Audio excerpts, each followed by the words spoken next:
So here's the thing that you do in all the interviews that I've seen of yours, is you totally downplay your acting career as if it never happened.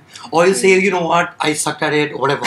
But that's really not true, you know. I think, one, you have 17 acting credits, which is... Were you writing reviews at that point of time? No, I wasn't. Oh shit, otherwise I could have pulled that and said, have you ever written a good review about me? Oh no. No, but I can tell you one thing. Your last film, Love Ke Liye Kuch Bhi Karenge, is a really good film. I didn't care by then. But it was a very good film. I mean, I don't know how many people have seen it here.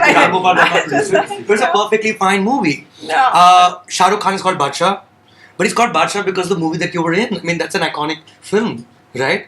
Barsat, your first movie, was a huge freaking debut. But what is the point of that? The point I'm trying to make is, why do you downplay this? It's a, it's a perfectly I don't fine... let my children watch my movies. If it, and my son is an because there's some scene in Jan and he's going around, okay, I can't say this. Why can't you say it? Yeah, you can say it. It's only us. And he keeps replaying this clip, okay, when I'm kissing some, like near some man's nipple, and he says, this is what you're doing, this is what you're doing, okay? And then they made a collage of this for my birthday. It's sick. Okay, so I really don't think that my family's also, being very supportive about this great, of what you believe, career. No, but you were right in the thick of things, right in the middle of that entire decade. Yes. Right? Like if we talk about... But I didn't enjoy it. It's like doing a job. There's a difference between a job and a career.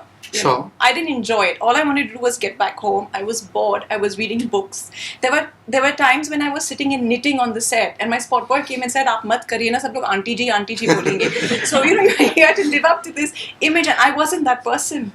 I was bored to death. But doesn't it even make it more fun when you... I mean, so much of writing is reminiscing, right?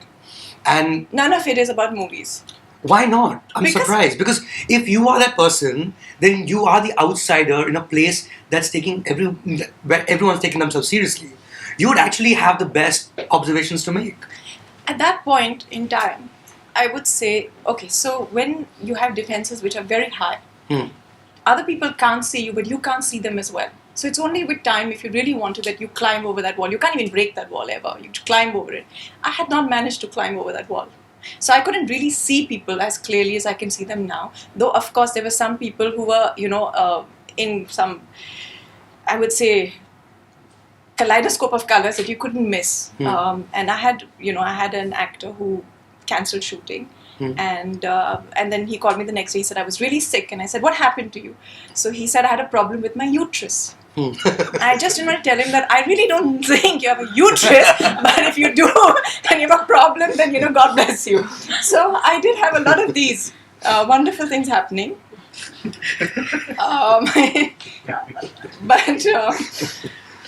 But yeah, so it was fun. I don't regret it, if that's what you're asking. No, that's not what I meant.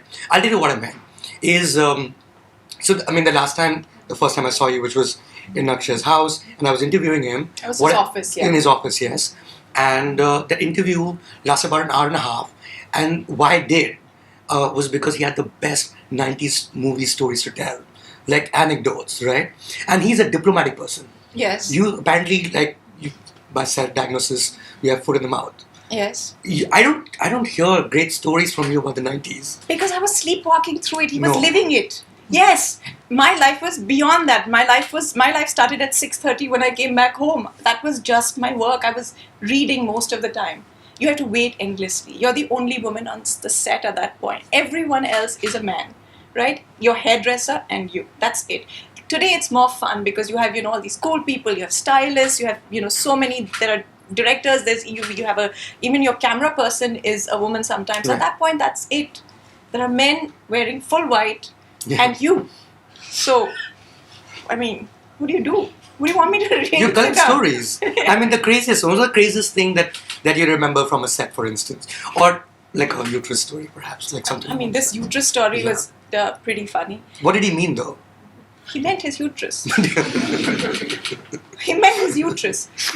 And he always had these strange medical things. Once he told me, we were shooting in Switzerland and it was pack up. And he said, I'm very happy, his ear had become numb or something. And he said, the doctor said I've come right in time because my brain would have dislocated. I was like, there isn't really place for your brain to dislocate. No, I really didn't need to know who this person No, is. but this was... So she's done movies with practically everyone. I've done movies with This one everyone. sounds like Govinda. Though. No, that's really not fair. But I did have these things, and so I do have all these stories. But somehow, I don't enjoy writing about them or really, Why? It's not me. It's not. It's okay. I can write about it. Maybe one column or something like that. Also, I think I'm bored of all this. I've seen it my whole life. What's so interesting? Have things changed though since? Because you've still been around in the sense of pretty actively in the movies. I mean, you've also produced quite a few films. I haven't produced any of those films. I've only produced Padman. That's not true. That's not true. IMDb. Yeah. I've not. What, you got to disown Tismar Khan also? I did not do anything with You're that. credited as a producer there. And my husband just put it because he thought it was lucky for him or something. I had nothing to do with it. Padman is the only movie I've produced. But you've like seen it still like in close quarters through Akshay. And have things changed? Of course they've changed. I think it's completely changed. At least as far as women and women's roles in the movie business, the way that I would say even women are treated from that point to now. I would think that I would not say it's equal by any stretch of imagination, but it's getting there and it's getting better and better. It's at least a worthwhile working environment, which it wasn't at our time. So were women considered dim-witted in your time in terms of... They were considered dim-witted and most of us were.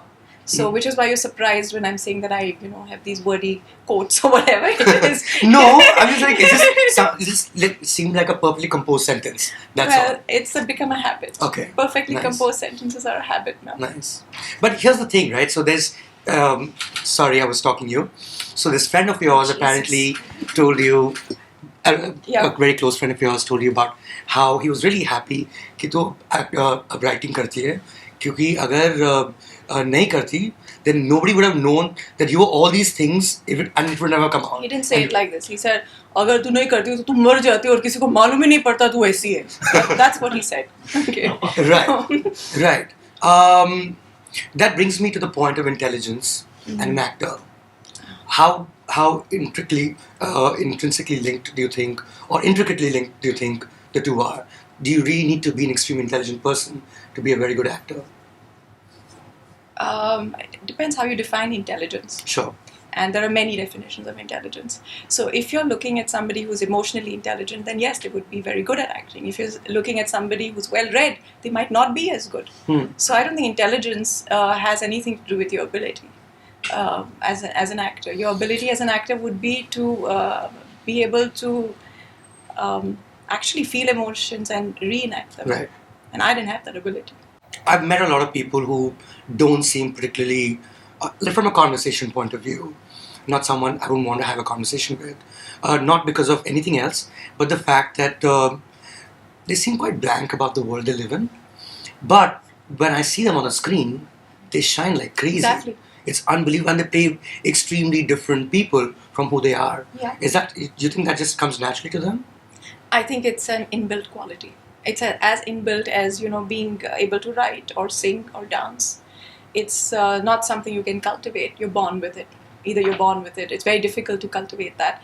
And the other thing is when you say that they seem blank when you meet them, you have to understand. So even now, I do quite a few brand, commercials and ads, and I'm in this van, and I'm sitting there, and there are a whole bunch of people. So either they're talking about a NARS palette, or my stylists are sitting on the side and saying, I love tassels. I really, really love tassels. Okay, and this is the conversation that's going on, and I'm plugging in a podcast trying to prevent Alzheimer's. So this is what happens, and the whole day goes on like this. So you can't really blame them for not, because the entire day is spent either in performing or in, investing in the way they look. Where is the time then to invest in their brain? So it's a bubble of its own, you're saying? Exactly. And what did you have to do to be that person who's not in the bubble in those years? I wasn't in the bubble. That's the whole point. Yeah. I don't. So by the end of it, I started doing my own hair and makeup because I got bored just sitting in front of there looking at myself, and that was it. And I don't think I was part of it. I never felt like I fit in. Now you fit in. Now you're now I finally fit a in. producer and, Yeah, I fit in and a fine. best-selling author. I fit in by what you would call conventional success, yes. But I still have a peculiar way of looking at things and a peculiar way of being. I'm really glad that, so many people love me, because I don't think I'm particularly easy to live with or love. So I guess, but what I'm saying is that, again, because we come back, because I'm raising kids, we keep telling them, you have to be good at sports, you have to look a certain way, you have to be like this. And it's your flaws and it's what makes you unique that pays off in the end. It's whatever it is, and everything, by the time you're 10, I think you're completely defined as a person and your attributes. And if you play on those attributes and those strengths, those are the things that will really hold you as an adult into success. That's a nice line to end the column with.